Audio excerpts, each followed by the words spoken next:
And if they want to recant it, so be it. But it will be in court already. It doesn't weaken or strengthen. But of course, it just points out to the fact that there are people working on his behalf to obstruct the ends of justice. Sir, just to clarify, you're saying po na posible na ang kampo po ni na Martin Romualdez ang nasa likod sa pag-recant ng APA? Siyempre. Sino pa? Sino pa? Sino pa pa ibang nakikinabang dyan pag nag-recant yan? O, di ba? Kaya huwag po kayong maniwala sa kanila. Sana yung mga pamilya nyo ngayon, lalong-lalo na ikaw, mas technical sa rin voluntate. Retired ka pa naman na Marines. Pero anong ginawa mo? Nirecruit mo kayong tatlong kasama natin na lumalaban talaga sa katotohanan. Anong klase kang retired na Marines? Kapwa ka naming Marines, pero anong ginawa mo? Tawag nito, yung talagang sinusuka ng Marines, pero yung puso't damdamin natin, Marines pa rin tayo. Kasi naghihirap tayo eh, lumaban tayo sa bayan. Nagserbisyo tayo bilang sundalo. Once sa Marines, always sa Marines. Marines pa rin tayo. Tama ba yung ginawa nila dahil ang daming sambayan ng Pilipino na umaasa sa 18 Marines. 14 na lang eh. Ngayon 14 na lang. Sa totoo lang po, proud ako sa Marines dahil nakasali na ako dito. Army po ako. Proud ako dyan sa sa pinaglalaban. Kaso may bumitaw Pero bandang huli, 14 pa naman kami. Sulit pa rin yan. At asahan ninyo ay yung pinaglalaban namin. Pinagpalit nila yung dignidad nila sa malaking halaga. Hindi lang ito barya. Hindi lang 100,000 kung hindi milyon po. Malaking halaga ang binigay sa kanila. Tapos nagpa-press con sila, naka-face mask na. Samantalang lumalabas naman po kami. Hindi naman kami naka-face mask Sila talagang balot na balot. Pero kahit balot na balot sila, talikod pa lang nila, alam na namin sila kung sino sila. Ngayon, taong bayan na ang mag-ano sa kanila, mag-uusga. Yun ang katotohanan. Kaugnay po ng balita sa mga Maleta Boys, posibleng pakanaraw ni dating Speaker Martin Romualdez ang pagbaliktad ng apat sa kanila. Ayon po yan kay Ombudsman Boying Remulla. Sa kabila niyan, kumpiyansa ang Ombudsman na hindi raw nito maapektuhan ng isasampa nilang kaso laban kay Romualdez. Git ni Remulla, posibleng si Romualdez lang ang makikinabang sa pag-recant ng apat na Maleta Boys. Sa ngayon, 3 lamang sa kanila ang nakuhanan ng bagong affidavit. Matatandang diniin ng Maleta Boys, sina Romualdez at dating Pangulong si Pangulong Bongbong Marcos sa flood control scandal. Sila raw ang nagatid ng mali-maletang pera noon sa bahay ni Romualdez. 8 sa kanila ang kinuha ng affidavit ng Ombudsman para sa case build-up laban kay Romualdez. Ito po ang pahayag ni Remulla. The affidavits are there for us to use, and we will use them. And if they want to recant it, so be it. But it will be in court already. It doesn't weaken or strengthen. But of course, it just points out to the fact that there are people working on his behalf to obstruct the ends of justice. Sir, just to clarify, you're saying po na posible na ang kampo po ni na Martin Romualdez ang nasa likod sa pag-recant ng APA? Siyempre. Sino pa? Sino pa? Sino pa pa ibang nakikinabang dyan pag nag-recant yan? Yusek, Claire Castro. Sino bang nagpapa-aresto kay Senador Bato? Ano bang standing order? Is there a standing order from the President to have Senator Bato arrested? Yes. Still, there is.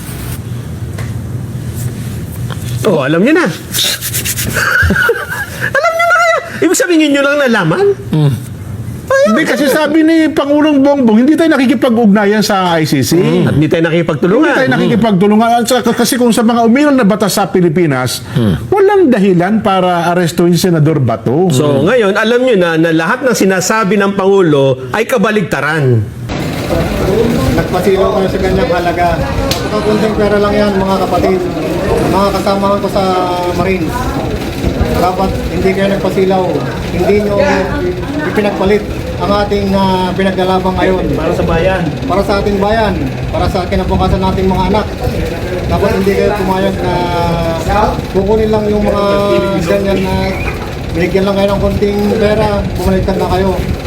Anong klaseng kayong mga Marines pa naman kayo? Sinira yung imahe ng Marines. Kaya dapat sa inyo, may kalalagyan din kayo balang araw. Salamat. Magkita-kita pa rin tayo mga kapatid.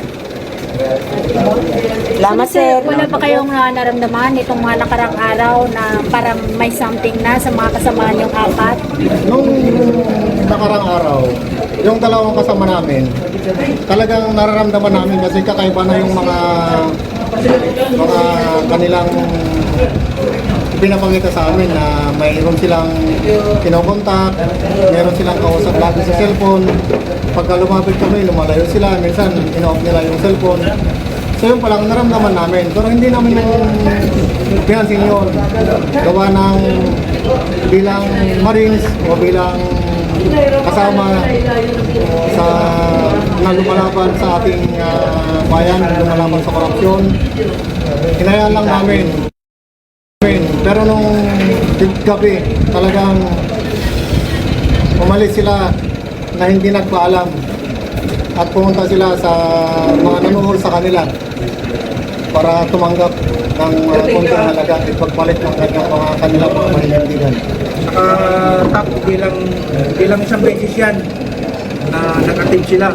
Ito yung pangatlo na to eh. Humingi pa sila ng tawad yan kay attorney dahil nagawa nila yung una. Pangalawa, okay pa rin. Pero yung pangatlo, tinuluyan na halaga. Pinagpalit nila yung dignidad nila sa malaking halaga. Hindi lang ito barya. Hindi lang 100,000 kung hindi million po. Malaking halaga ang binigay sa kanila. Tapos nagpa-press-con sila, naka-face mask na. Samantalang lumalabas naman po kami. Hindi naman kami naka-face mask eh. Sila talagang balot na balot. Pero kahit balot na balot sila, talikod pa lang nila, alam na namin sila kung sino sila. Eh ngayon, taong bayan na ang mag-ano sa kanila, mag-uusga. Yun ang katotohanan. Kaya siguro Panginoon na lang siguro mag-ano sa kanila. Tama ba yung ginawa nila dahil ang daming sambayan ng Pilipino na umaasa sa 18 ex-Marines. 14 na kanina. Ngayon, 14 na lang. Sa totoo lang po, proud ako sa Marines dahil nakasali na ako dito. Army po ako. Proud ako dyan sa pinaglalaban. Kaso may bumitaw eh. Pero bandang huli, 14 pa naman kami. Sulit pa rin yan. At asahan ninyo ay yung pinaglalaban namin. Sir, excuse, pwede niyo ba banggitin yung pangalan ng apat na marin? Ang apat na bumaliktad, Yung mga bumaliktad? si Voluntate, Rosbert Wopan, Bernard Tube, Laruder. At saka merong isang kasama nila na hindi nakasama sa amin, na hindi pumirma ng affidavit, si Valderrama. Sir, excuse, sa tingin niyo magkano ang naibayad sa kanila? Yung sa ebidensya namin na lagi nilang inano sa amin, sila send or yung mga sa 20-25 million. Ilalabas din namin yung mga video call namin. Nakakausap namin yan si Police Master Sergeant Calleja. Si kasama namin dating Marines, si Bunagan, Mark Bunagan, si Lasaga.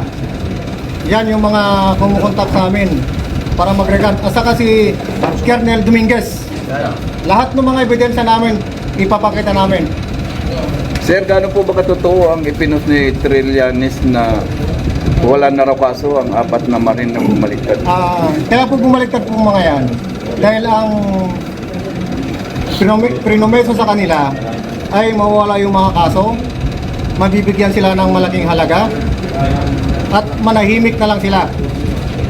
Yun yung mga prinomeso sa kanila, ng mga sumuot sa kanila.